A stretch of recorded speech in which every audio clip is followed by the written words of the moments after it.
که پارسال نبرده بودیم پارسال همه رو پیدا میکنیم خوب آسان چند نفر بودن؟ 3 نفر نه 2 نفر 2 نفر یکی طبله میزد یکی چی میکرد اما شما گفته که خوب نبودن این خواست شما گفته که خوب نبودن یادتون رفت؟ خب چی کنه ابو صدرالدین اومد گفت بهش گفتم شما مجله داریم اومد من بهش گفتم گفت خب زولان باز ریزنی کرد زولان گفته بشه از اون رو شما بیا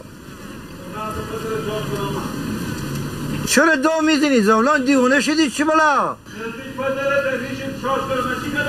گپ بدی نگفتم من به تو گفتم صدرالدین میگه بیا صدرالدین میگه بیا اینجا براش تار بزن چی دو میزنی زولان من تو چی گفتم چی گفتم من تو را اینو چی میگه اینه من به تک برای تکفی ندارم اینه دان اینجا شیشه بیادش فرسان کن اینه دان اینجا شیشه بیا فرسان کن این من برای تو شفتم زولان دیونه شدی چی بلا من به تو بدی نگفتم دان اینجا شاشته اینه یه سال نان میخوره بیا من به تو گپ بدی نگفتم دو میزنی دیگه چی گپ داری پدر میگی مرده میگی زن میگی فاش میگی هرچی میخوای میگی چرا بیگناه بشی تقصیر اسرائیلی چی شد افریقی چی شد دوستی رفیقی چی شد من یکی با پدرت کردم با مادرت کردم با برادرت کردم تو که یک بار هم برباد کردی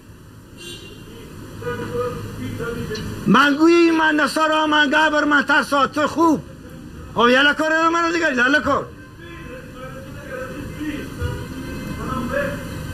من هر چی که تو میگی من هستم چی میگی